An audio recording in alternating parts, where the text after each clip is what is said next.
Suma teológica. Parte segundo. AE. Cuestión 141. La templanza.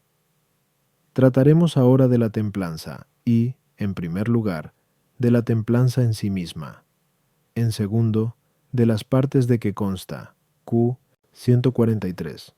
Y en tercer lugar, de los preceptos que ordena, Q 170. Con respecto a la templanza, comenzaremos considerándola en sí misma. Después veremos los vicios opuestos, Q 142. Sobre lo primero se plantean 8 problemas. ¿Es la templanza virtud? ¿Es una virtud especial? ¿Se ocupa solo de los deseos y los placeres? ¿Se ocupa solo de los placeres del tacto? ¿Se ocupa de los placeres del gusto en cuanto que es gusto o en cuanto que es una clase de tacto? ¿Cuál es la norma de la templanza? ¿Es la templanza una virtud cardinal? ¿Es la templanza la más excelente de las virtudes? Artículo 1. ¿Es una virtud la templanza? Lat. Objeciones por las que parece que la templanza no es una virtud. 1. Ninguna virtud se opone a una inclinación natural, puesto que hay en nosotros una tendencia natural a la virtud, como leemos en Según Ethic. Ahora bien, la templanza nos aparta de los placeres, hacia los cuales nos inclina la naturaleza, tal como se dice en Según Ethic. Por consiguiente, la templanza no es una virtud. 2. Existe entre las virtudes una íntima conexión, como dijimos, 1.2q, 65a1. Pero hay quienes tienen templanza y carecen de otras virtudes, pues encontramos muchos temperantes que son avaros o tímidos. Por consiguiente, la templanza no es una virtud. 3. A cada virtud corresponde un don, como ya demostramos, 1.2q, 68a poro. A la templanza, en cambio, no parece corresponderle don alguno según la distribución que hicimos antes. K% Nin 1945 22 121 139. Luego la templanza no es una virtud. Contra esto, dice San Agustín en De Musicae, lo que llamamos templanza es verdadera virtud. Respondo, tal como ya señalamos, 1.2q 25a3. Es esencial a la virtud inclinar al hombre al bien, pero el bien del hombre consiste en vivir conforme a la razón, como dice Dionisio en Coranto de Div. Nom. Por consiguiente, es virtud humana la que inclina hacia lo que es acorde con la razón. Ahora bien, la templanza inclina claramente a esto, pues su mismo nombre indica cierta moderación o atemperación, propias de la razón. Luego la templanza es virtud. A las objeciones, 1.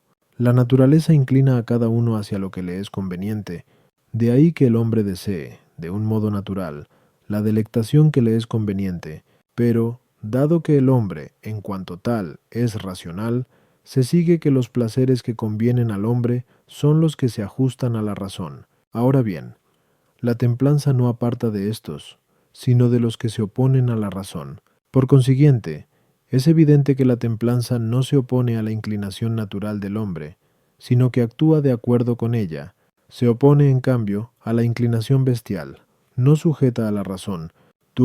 La templanza, por responder adecuadamente a la noción de virtud, no puede darse sin prudencia, de la que carecen los viciosos. Por eso, quienes carecen de las otras virtudes, al estar entregados a los vicios opuestos, no tienen la templanza que es virtud, sino que practican actos de templanza debido a una inclinación natural que hace que algunas virtudes imperfectas sean naturales al hombre, como ya dijimos, 1.2q 63a1, o debido a una disposición adquirida por la costumbre, que por carecer de la prudencia no tiene la perfección de la razón, como tenemos dicho, 1.2q 65a1, 3. También a la templanza le corresponde un don, el de temor, 1.2q 68a4ad1, que facilita retraerse de los placeres de la carne, pues dice el Salmo 118-120, atraviesa mi carne con tu temor. El don de temor, no obstante, mira principalmente a Dios, cuya ofensa trata de evitar, y así corresponde a la virtud de la esperanza, como dijimos, QSI 9ad1. pero secundariamente se refiere también a todo aquello que retrae al hombre de ofender a Dios, y como el hombre necesita, de un modo especial, el temor de Dios para huir de lo que más le atrae, y de esto trata la templanza, de ahí que le corresponda a la templanza también el don de temor. Artículo 2. ¿Es la templanza una virtud especial? Lat. Objeciones por las que parece que la templanza no es una virtud especial. 1. San Agustín dice en De Moribus Eccl, y que es propio de la templanza conservar al hombre íntegro y perfecto para Dios, pero esto es común a todas las virtudes. Luego la templanza es una virtud general. Además, dice San Ambrosio en el I de Ofif, y que en la templanza se busca y se espera sobre todo la tranquilidad del alma. Ahora bien, esto es propio de toda virtud. Luego la templanza es una virtud general. También dice Cicerón, de Ofic, que lo bello es inseparable de lo honesto y que todo lo justo es bello, pero a lo bello se refiere propiamente la templanza, como allí mismo se dice. Por consiguiente, la templanza no es una virtud especial. Contra esto, el filósofo, en segundo y tercer Ethic, y la considera virtud especial. Respondo. En el lenguaje humano, algunos nombres comunes se suelen usar para designar por antonomasia los objetos más importantes dentro del conjunto definido por ellos. Así, el nombre ciudad designa por antonomasia a Roma. De igual modo, el nombre templanza admite una doble acepción. En primer lugar, según su acepción más común, y así, la templanza no es una virtud especial, sino general. Indica, en efecto, una cierta moderación o atemperación impuesta por la razón a los actos humanos y a los movimientos pasionales, es decir, algo común a toda virtud moral. Sin embargo, la noción de templanza es distinta de la de fortaleza, incluso considerando ambas como virtudes generales, pues la templanza aparta al hombre de aquello que le atrae en contra de la razón, y la fortaleza, en cambio, le anima a soportar y afrontar la lucha contra lo que le lleva a rehuir el bien de la razón. Pero si consideramos la templanza por antonomasia, como lo que pone freno al deseo de lo que atrae al hombre con más fuerza, entonces sí es una virtud especial, que tiene una materia especial, igual que la fortaleza. A las objeciones 1. El apetito humano se ve viciado, sobre todo, por los objetos que más incitan al hombre a apartarse de la norma de la razón y de la ley divina. Por ello, así como podemos admitir una doble acepción de la templanza, una general y otra de excelencia, podemos hacer lo mismo con la integridad, que San Agustín atribuye a la templanza. Los objetos de los cuales se ocupa la templanza son capaces de perturbar al espíritu humano en el más alto grado, puesto que son esenciales al hombre, como veremos más adelante. A 1900 par 5. Por eso la tranquilidad del espíritu se atribuye por antonomasia a la templanza, aunque pueda decirse en general de todas las virtudes. Aunque la belleza la poseen todas las virtudes, por excelencia pertenece a la templanza, y por doble motivo. En primer lugar, en virtud de la noción más general de templanza, de la que es propia una moderada y conveniente proporción, en la cual consiste precisamente la belleza, como demuestra Dionisio en de Div. En segundo lugar, porque lo que refrena la templanza es lo más bajo del hombre, lo que le corresponde por su naturaleza bestial, como veremos. A 1900 BJ 1 A 8 ed 1 Q son 42 a 4, y por tanto es lo que más degrada. Por consiguiente, la belleza pertenece sobre todo a la templanza, que suprime de un modo especial esta vergüenza. Por la misma razón, la honestidad se atribuye también y sobre todo a la templanza, pues dice San Isidoro en Etimol, es honesto lo que no contiene nada de vergonzoso, ya que la honestidad es como un estado habitual de honor. Todo esto corresponde sobre todo a la templanza, que reprime los vicios más oprobiosos, como veremos, con 142 AQ4. Artículo 3. ¿Se ocupa la templanza solamente de los deseos y de los placeres? Lat. Objeciones por las que parece que la templanza no se ocupa solo de los deseos y los placeres. Cicerón dice, en su Retórica, que la templanza es un dominio firme y moderado de la razón sobre la concupiscencia y sobre los demás movimientos desordenados del alma. Ahora bien, todas las pasiones son movimientos desordenados del alma. Por tanto, no parece que la templanza se limite a los deseos y los placeres. La virtud tiene por objeto lo difícil y lo bueno. Ahora bien, parece que es más difícil moderar el temor, sobre todo ante el peligro de muerte, que moderar los deseos y las pasiones, que se desprecian ante el sufrimiento y ante el peligro de muerte, según dice San Agustín en Octoginta Trium Quaest. Parece, pues, que la virtud de la templanza no se ocupa principalmente de los deseos y los placeres.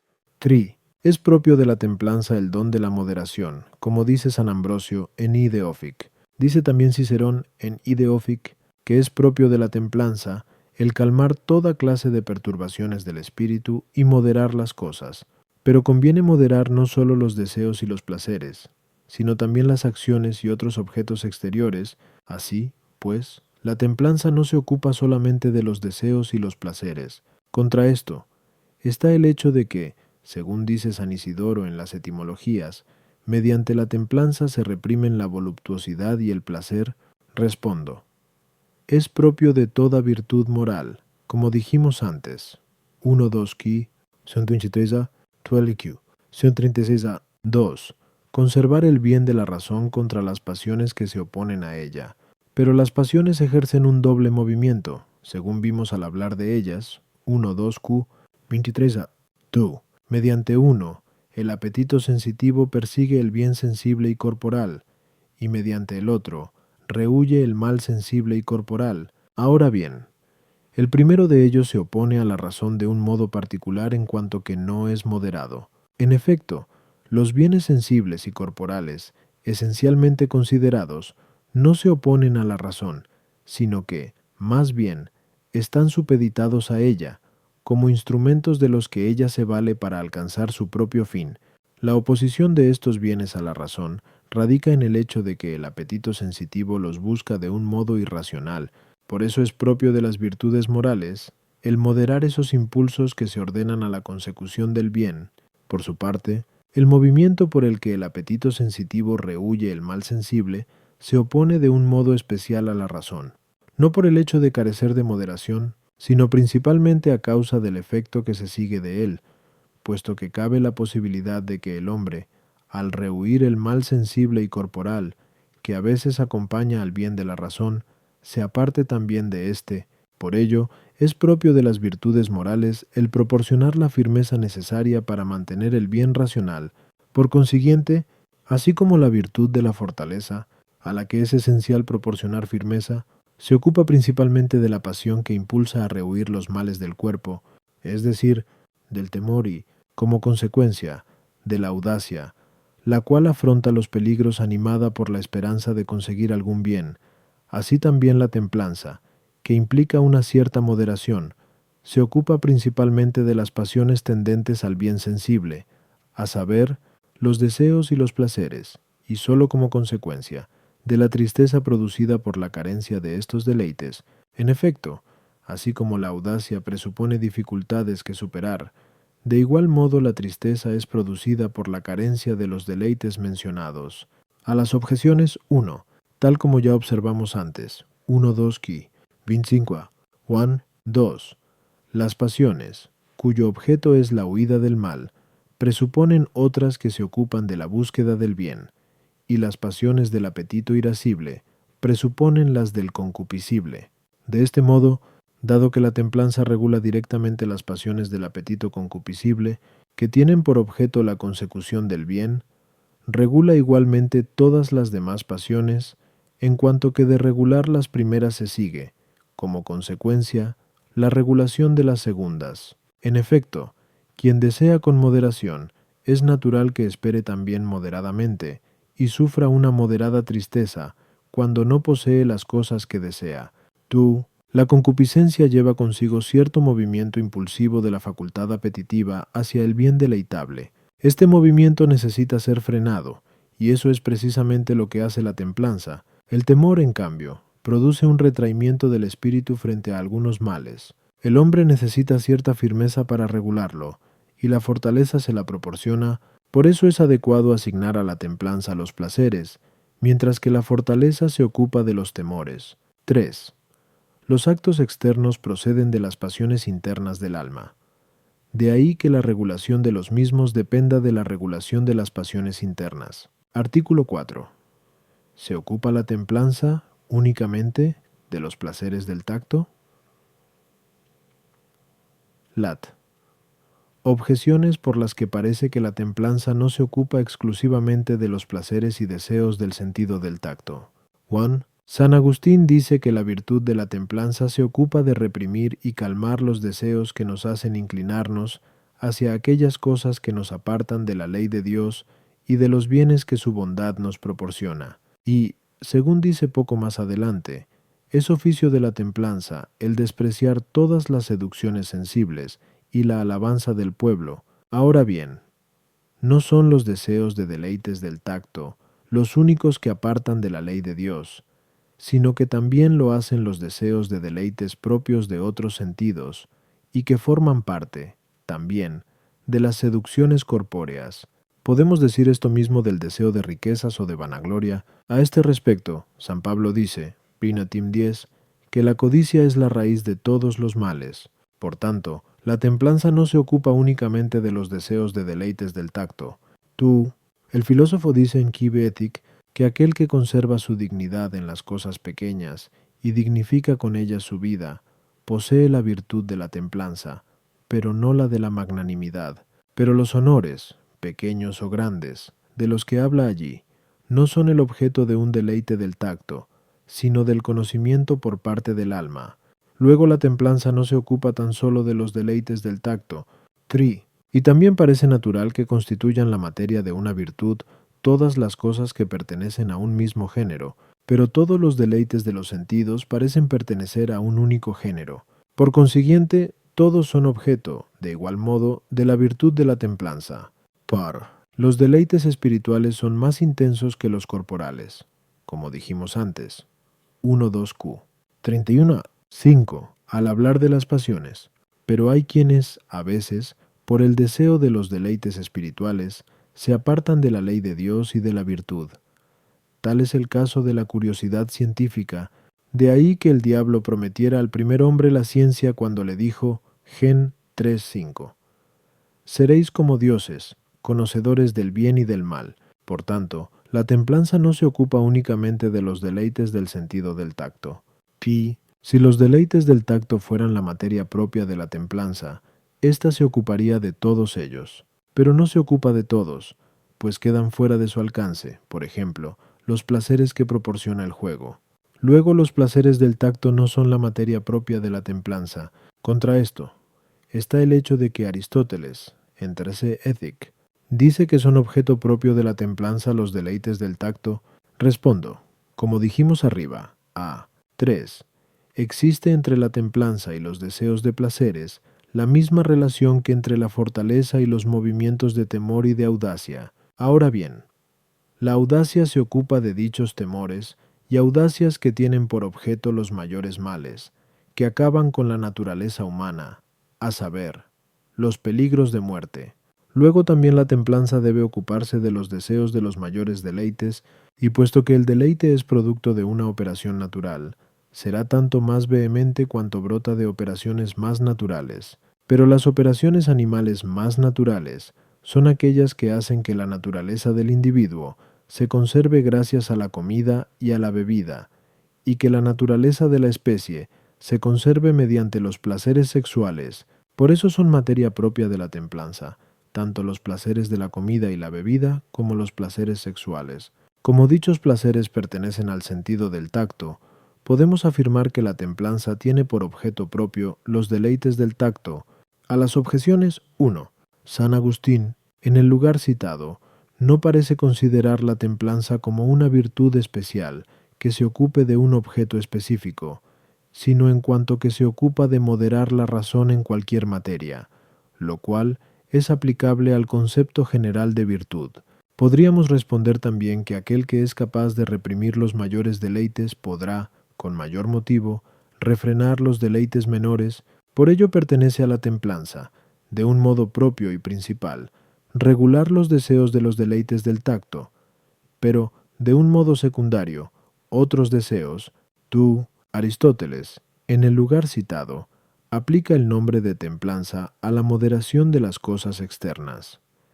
Cuando alguien aspira a cosas proporcionadas, pero no en cuanto se refiere a la moderación de los movimientos del alma, que son objeto de la templanza, los deleites de los otros sentidos se manifiestan de modo distinto en el hombre y en los demás animales. En efecto, en los demás animales los otros sentidos solo producen deleite en relación con el sentido del tacto. Así, el león siente gozo al ver al ciervo o al oír su voz, pero solo porque puede ser luego su alimento. El hombre, en cambio, encuentra deleite en los otros sentidos no solo bajo este aspecto, sino también por las sensaciones agradables que encuentra en su objeto. Por eso la templanza se ocupa de los deleites de otros sentidos, en cuanto que hacen referencia a los deleites del tacto, no de un modo esencial, sino tan solo como algo que se deriva de ello, pero en cuanto que las impresiones de los otros sentidos son agradables por su propia excelencia, como sucede cuando el hombre se deleita en un sonido armonioso, este deleite no es esencial en orden a la conservación de la naturaleza, de ahí que tales pasiones no posean un carácter prioritario que permita hablar de templanza, por antonomasia, a propósito de ellas, los placeres espirituales, aunque son esencialmente más intensos que los corporales, no son percibidos como tales por los sentidos, por ello no afectan tanto al apetito sensitivo, cuyo ímpetu es moderado por la virtud moral. Puede decirse también que los placeres espirituales obedecen por sí mismos la norma de la razón, por ello no es preciso reprimirlos, sino de un modo accidental, en cuanto que uno de ellos puede impedir disfrutar de otro más importante y legítimo. No todos los deleites del tacto dicen relación con la conservación de la naturaleza, por ello no es necesario que la templanza se ocupe de todos ellos. Artículo 5. ¿Se ocupa la templanza de los placeres del sentido del gusto? Lat. Objeciones por las que parece que la templanza se ocupa de los placeres propios del sentido del gusto. 1. Los deleites del gusto proceden de la comida y de la bebida, las cuales son, para el hombre, más necesarias que los deleites carnales, más propios del tacto. Pero según dijimos antes, 4. La templanza se ocupa de los deleites de cosas necesarias para la vida humana. Por tanto, la templanza es una virtud más propia de los deleites del gusto que de los del tacto. La templanza trata de las pasiones más que de las cosas, pero, tal como puede leerse en segundo de ánima, parece que el tacto es más bien el sentido del alimento, considerado en su misma naturaleza de alimento, mientras que el sabor, objeto propio del gusto, es como el deleite de los alimentos. Luego la templanza es una virtud relacionada con el gusto más que con el tacto.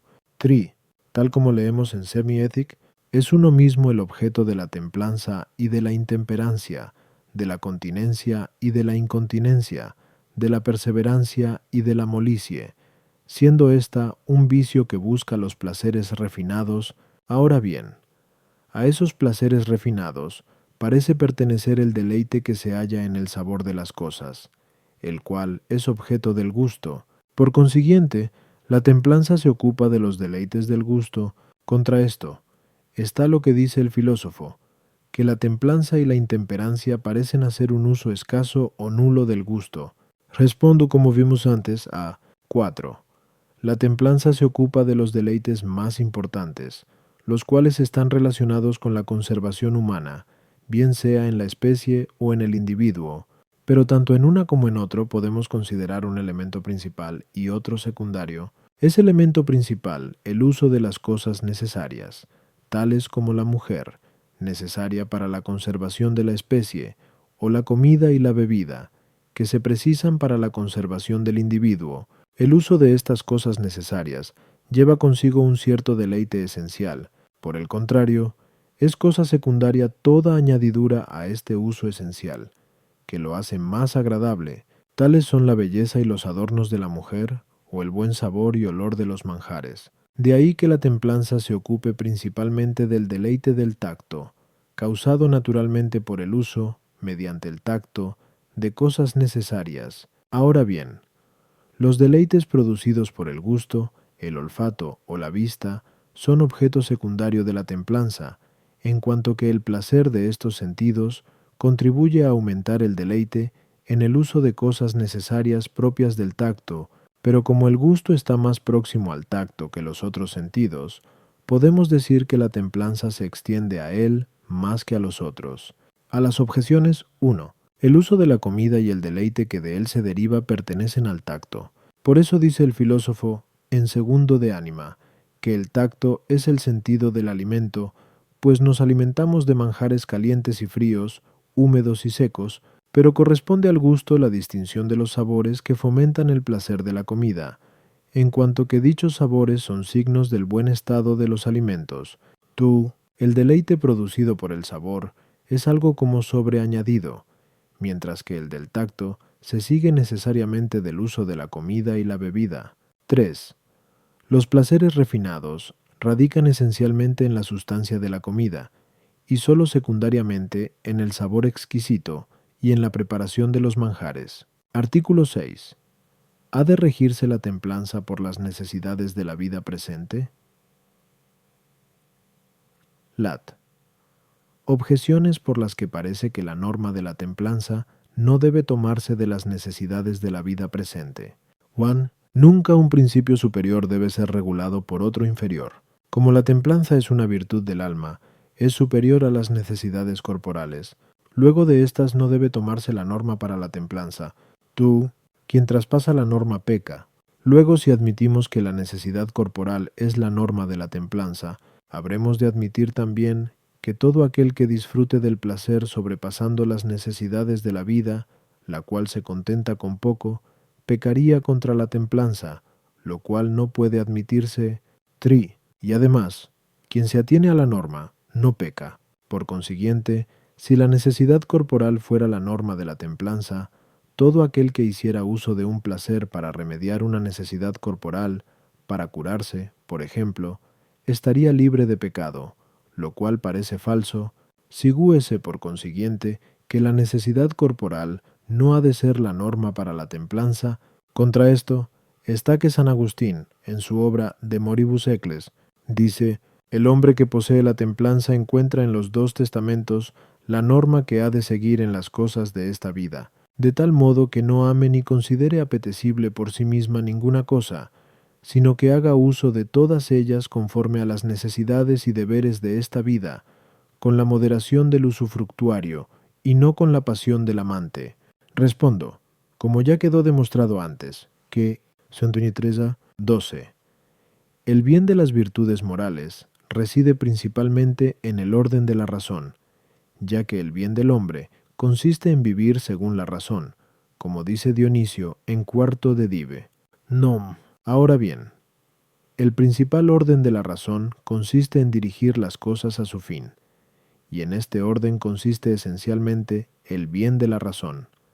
El bien tiene naturaleza de fin, y el fin mismo es la norma de las cosas que se ordenan a él, pero todas las cosas deleitables que el hombre utiliza se ordenan, como a su fin propio, a satisfacer alguna necesidad de esta vida. Por eso la templanza asume las necesidades de esta vida como norma para ponderar los placeres, proponiéndose el utilizarlos en la medida en que lo exigen las necesidades. A las objeciones 1. Como ya hemos dicho arriba, Incorp.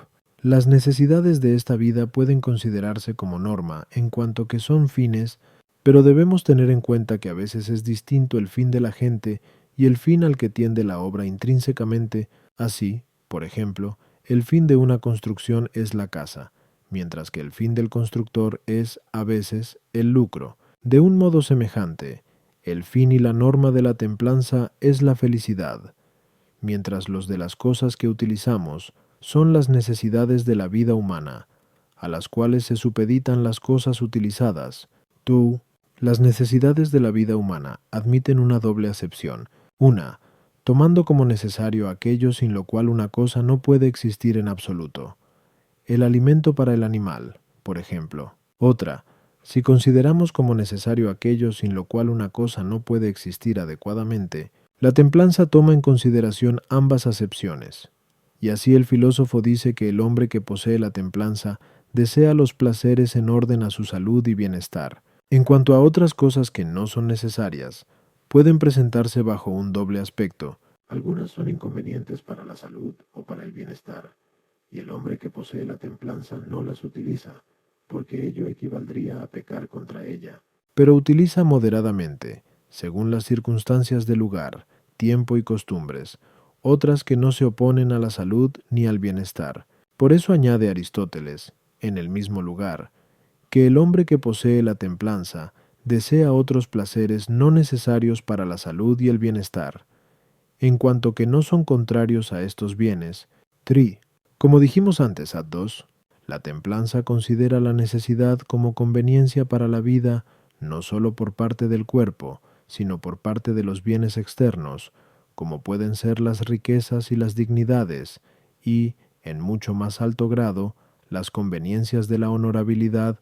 Por eso, el filósofo añade, en el mismo lugar, que en los placeres que utiliza el hombre que posee la templanza, no sólo procura que no se opongan a la salud y al bienestar del cuerpo, sino que no vayan contra el bien, es decir, contra la honradez humana, ni sobrepasen los medios, es decir, que no sean superiores a las propias posibilidades económicas. Y San Agustín dice, en su obra De Moribus Eccles, que quien posee la templanza no se fija solo en las necesidades de esta vida, sino de las funciones sociales. Artículo 7.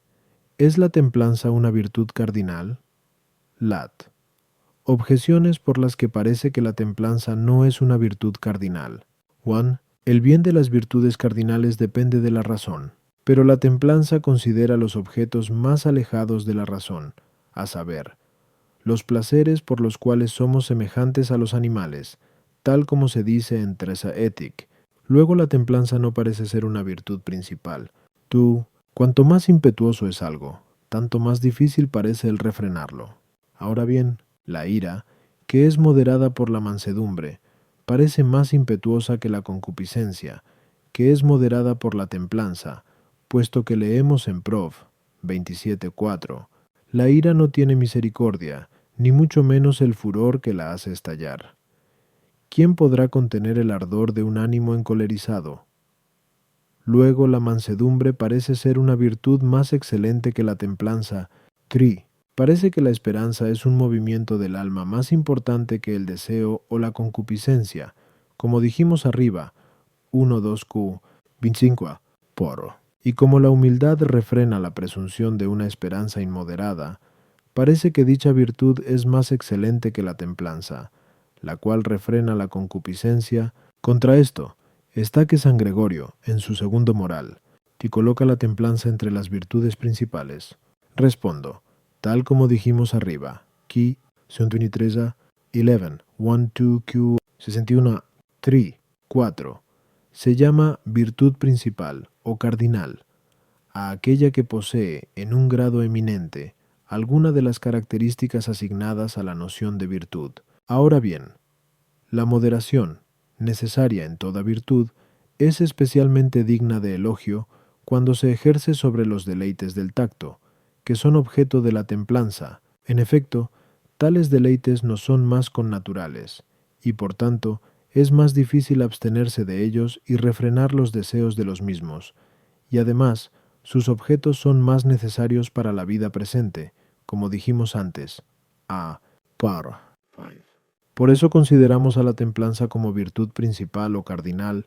A las objeciones 1.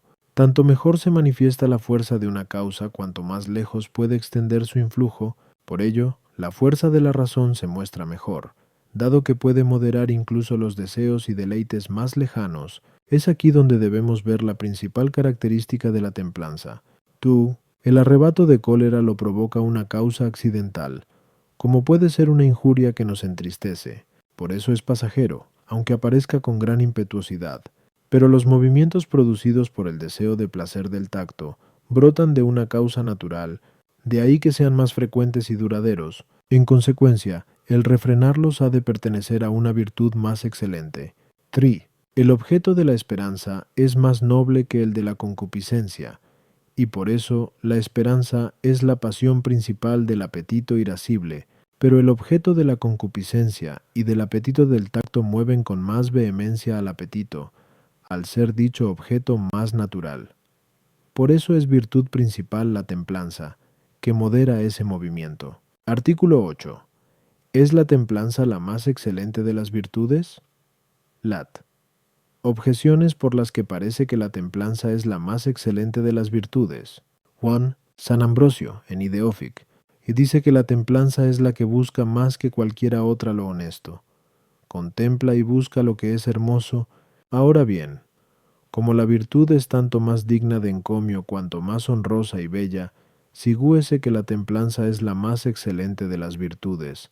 Tú, es propio de una virtud más excelente realizar lo que es más difícil. Ahora bien, es más difícil refrenar los deseos y deleites del tacto que rectificar las acciones externas, puesto que lo primero es propio de la templanza, y lo segundo de la justicia. La templanza es más excelente que la justicia. Tri. Cuanto más común es una cosa, tanto más necesaria y mejor parece. Pero la fortaleza se ocupa de los peligros de muerte, que son menos frecuentes que los deleites del tacto, lo cual hace que la templanza sea más común que la fortaleza. Por consiguiente, la templanza es la más excelente de las dos. Contra esto está que el filósofo dice, en Irred, las virtudes más excelentes son aquellas que son más útiles para los demás. Por eso honramos sobre todo a los hombres fuertes y justos.